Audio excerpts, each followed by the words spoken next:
Ya, sometimes di hidup ini kan kita juga pernah salah, kita pernah melakukan banyak hal yang mungkin tidak baik, tapi kalau Tuhan aja pernah memaafkan kita, kenapa kita nggak memaafkan orang lain juga gitu. Ini yang saya ingat dan selalu saya pegang. Hidup itu sebuah ujian dan Tuhan akan selalu memberikan dan mengallow ujian itu ada di hidup kita. Bagaimana kita bisa dipercaya akan sesuatu yang memang dia sudah percayakan ke kita, baik itu tanggung jawab, baik itu pekerjaan. And the third one is life is temporary.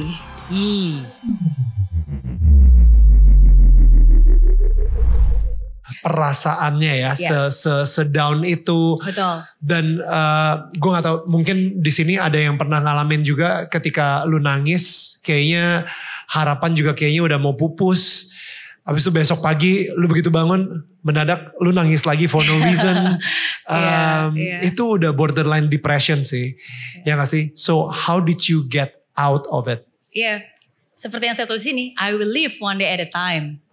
One step at a time. Jadi sometimes ketika kita lagi berada di dalam situasi yang buruk seperti itu, gak perlu pikir jauh-jauh tahun depan mau jadi seperti apa, bulan depan seperti apa. Just today, I will make the best of myself today. Wow. Hari ini aja. Kalau belum bisa hari ini, ya udah deh. 1 jam ke depan aja, gitu. Just one thing at a time, one step at a time. Yes. Dan akhirnya dari situ, saya mulai berproses. Ya kayak tadi saya bilang, Tuhan itu baik ya. Dan akhirnya ya dari situ muncul kebiasaan-kebiasaan baru untuk meng-equip myself every morning. Makanya setiap morning saya jadi benar-benar mengallocate my time untuk have quiet time, dengerin sermon, journaling gitu, before I start my day gitu. Karena saya ngerasa bahwa sebelum saya menghadapi peperangan di dalam hidup ini, ya saya harus memperlengkapi diri saya dulu dong gitu kan. Dengan segala macam helmet lah, armor lah, segala macam gitu. And that's how I prepare myself sebelum saya berperang dan melawan apapun itu, pemikiran-pemikiran negatif, negatif hal yang dalam hidup gitu.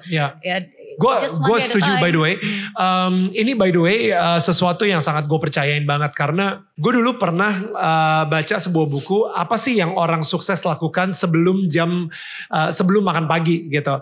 Nah itu ditulis kebiasaan-kebiasaan CEO atau orang-orang sukses yang udah terkenal dan lain-lain. Kebiasaan mereka rata-rata mirip banget semuanya. Right? Jadi dan abis itu gue sempet nge-MC ulang tahun si orang ini yang ke-50 gitu ya, Bapak Hari. Nah dia itu gue tanya, Pak, kalau misalnya saya pengen seperti Bapak, itu saya harus ngelakuin apa Pak? Gitu kan. Daniel, susah jadi saya, dia bilang kayak gitu. Ya tapi minimal saya pengen nyobain lah gitu. Kebiasaan-kebiasaannya apa sih kayak gitu kan. Kebiasaan yang dia bilang sama apa yang buku itu bilang sama, verbatim. Jadi dia bilang, saya begitu bangun pagi, saya langsung olahraga, berdoa, olahraga. Habis itu saya ngumpulin anak-anak saya untuk saat teduh. Habis itu saya baru mandi segala kayak gitu, makan pagi sama anak-anak. Baru setelah itu saya ngecek handphone saya. Wah, ngecek email dan lain-lain. Gila. Ngecek Instagram whatever gitu ya. Gila, gua rakyat-rakyat jelata gini begitu bangun langsung bukanya Instagram gitu kan. Itu makanya jelata terus gitu. Kalau dia langsung lari gitu kan. Nah, jadi di situ itu gue merubah hidup gue. Gaya hidup atau kebiasaan hidup gue.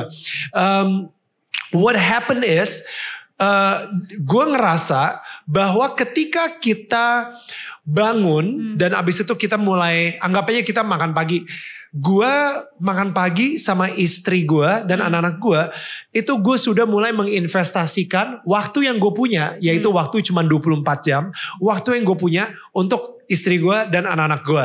Abis itu gue menginvestasikan lagi waktu gue untuk kerjaan, untuk klien, untuk bos, untuk dan.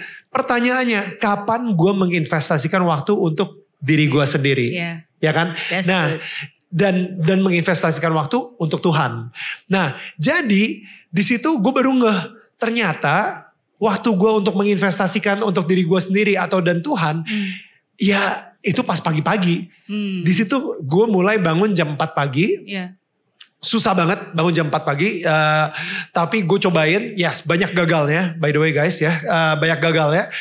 Jadi pas begitu bangun jam 4 pagi. Di situ gue mempunyai kebiasaan untuk ngobrol dengan Tuhan melalui sambil lari gitu. Sambil lari ngobrol sama Tuhan melalui podcast yang gue denger. Khotbah-khotbah dan lain-lain gitu kan. Atau enggak ada lagu-lagu pujian. Lagu-lagu untuk Tuhan dan lain-lain. Nah jadi setelah itu gue ngerasa gue bukan cuman sehat secara jasmani gitu ya. Tapi secara fisik, secara mental juga dan secara spiritual juga gitu. Cuman my time window untuk investasi ke diri gue itu jam 4 pagi sampai jam 6 pagi. Karena setelah itu waktu gue bukan lagi milik gue.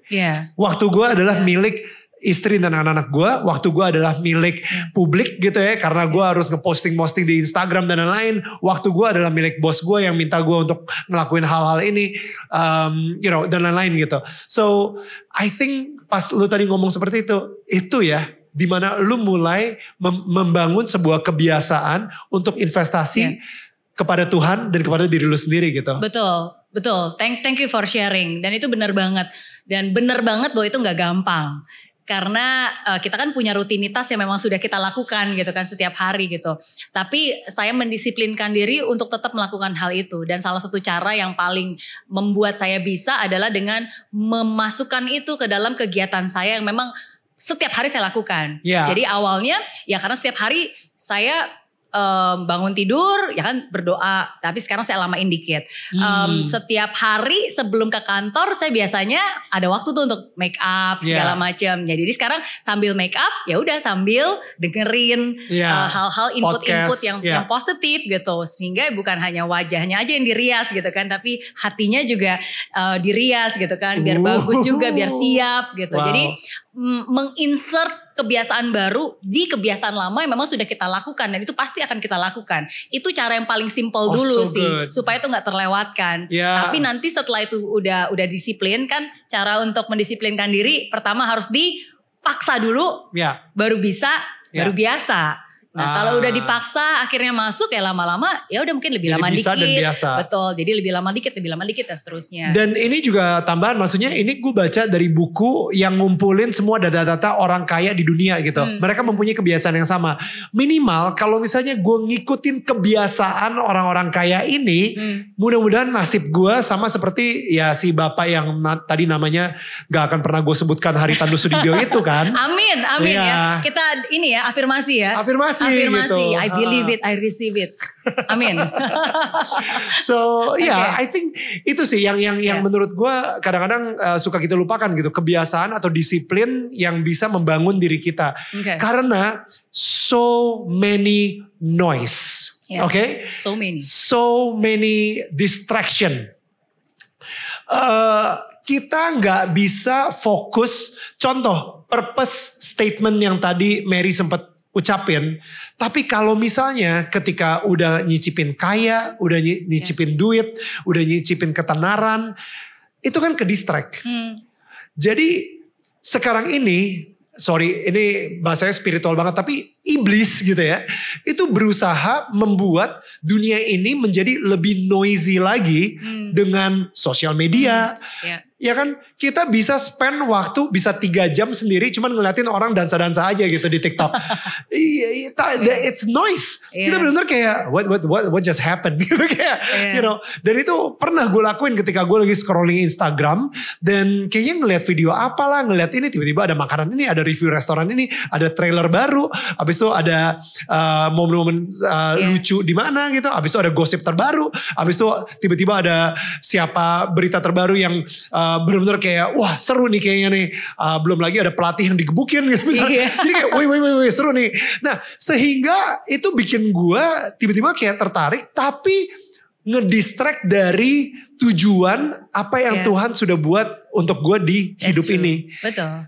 The noise is getting louder and louder.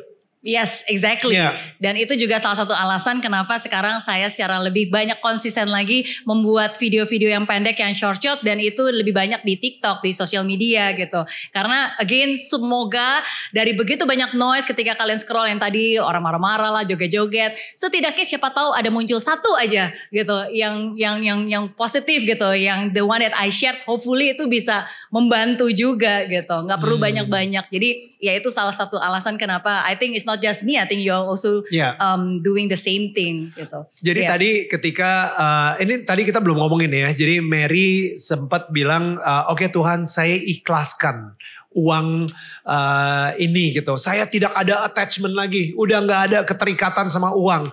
Tiba-tiba 10 kali lipat. Gimana supaya akhirnya bisa berdamai dengan hal tersebut dan seperti apa? Kalau tadi kan ngobrol cuma Tuhan yang bener aja bla bla bla bla. Tapi setelah itu gimana baikannya sama Tuhan? Baikannya gitu kan kayak gitu. Oke. Again itu pasti bukan satu proses yang gampang. Hari ya. Tapi seperti yang saya bilang life ini yang saya ingat dan selalu saya pegang. Life is a test. Hidup itu sebuah ujian. Dan Tuhan akan selalu memberikan dan mengallow ujian itu ada di hidup kita. Okay. Karena kan ujian artinya kalau ini pas berarti dia udah layak untuk mendapatkan hal yang lebih besar lagi yang akan bisa dipercayakan, gitu kan? Jadi life is a test. Life is a trust. It's a trust. Kepercayaan. Jadi hidup itu ya tentang rasa percaya kita kepada Dia gitu kan, yang memang pemberi segala hal, yang memang bisa melakukan banyak hal, dan sebenarnya bukan hanya percaya kepada Dia ya, tapi juga bagaimana kita bisa dipercaya akan sesuatu yang memang Dia sudah percayakan ke kita, baik itu tanggung jawab, baik itu pekerjaan, baik itu apapun itulah, anak kita, kesempatan, uang dan seterusnya. So life is a trust. And the third one is life is temporary. Cuma sementara doang. Jadi it's just a temporary assignment gitu. Jadi apapun juga yang sebenarnya sedang kita alami di hidup ini itu tidak akan kekal abadi selamanya. Ini hanya sementara. Ini hanya sungguh-sungguh sementara gitu. Jadi ya baik itu ujian, uang, reputasi, apapun it's just temporary gitu kan. Pada akhirnya itu hanyalah proses dan caranya Dia gitu. Dan jadi dengan pemikiran seperti itu, and then like living each day at a time, Tuhan He's gracious enough gitu untuk bisa memberikan saya enough grace untuk slowly menjalani hidup ini step demi step. Iya, karena yang paling paling annoy saya itu sebenarnya bukan amount-nya. Yang paling membuat saya itu kayak kesel very banget. disappointed. Bukan jumlah dari uang tersebut gitu. Tapi ketika saya membayangkan, wow ini terjadi ya. Maksudnya ketika saya mereply back dan mengetahui, wow ternyata ini loh yang terjadi di belakang saya gitu kan. Dan saya bisa melihat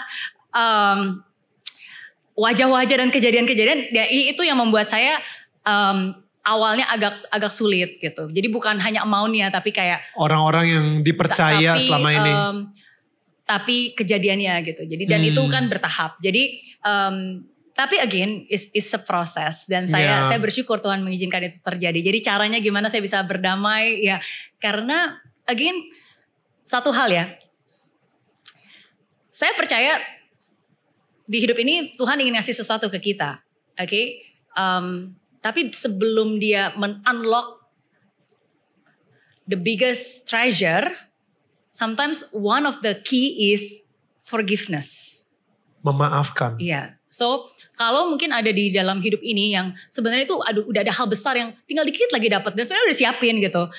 Salah satu kunci yang bisa mengunlock itu sebenarnya is forgiveness. Forgiveness is one thing that is very powerful that can unlock a lot of things in your life gitu. Jadi ketika kita mungkin bisa memaafkan dan ya udah forgiveness, mengikhlaskan gitu kan, dan percaya bahwa memang ini semua is a ujian. Jadi bukan salah orangnya juga gitu. Maksudnya Tuhan mengizinkan ini terjadi ya sebenarnya hanya melalui beberapa kejadian-kejadian ini gitu kan. Jadi He's part of that journey kan. Yeah. Jadi ya it's okay. Dan jadi seperti itu sih menurut saya. Dan lu berhasil memaafkan orang-orang yang mungkin terlibat dalam kejadian tersebut. I'm glad saya gak pernah nyangka bahwa saya bisa ya, tapi I'm happy that. Caranya gimana? By believing that basically apapun juga yang Tuhan izinkan terjadi ya, kalau kita lulus ujiannya dia akan bisa balas berkali-kali lipat. Amin. Dan salah satu caranya adalah mengingatkan saya akan semua hal. Itu juga one of the reasons why I have this. Nanti kita obrolin. Ya. Jadi terus percaya dan berpegang teguh and just keep being close with him. Gitu. Misalnya orangnya itu tiba-tiba gak sengaja ketemu di mall. Lu kan kondisinya udah memaafkan dia gitu kan.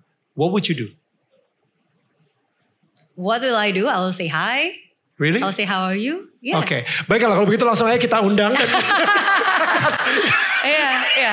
I think so. I think so. Gila, saya reality show zaman 90-an gitu. Dia keluar gitu kan. Enggak lah, maksudnya saya bukan bilang bahwa saya orang yang paling berbesar hati gitu. No, cuma saya merasa bahwa ya sometimes di hidup ini kan kita juga pernah salah. Kita pernah melakukan banyak hal yang mungkin tidak baik. Tapi kalau Tuhan aja pernah memaafkan kita, kenapa kita gak memaafkan orang lain juga gitu. Maksudnya kalau Tuhan aja udah gracious enough gitu kan.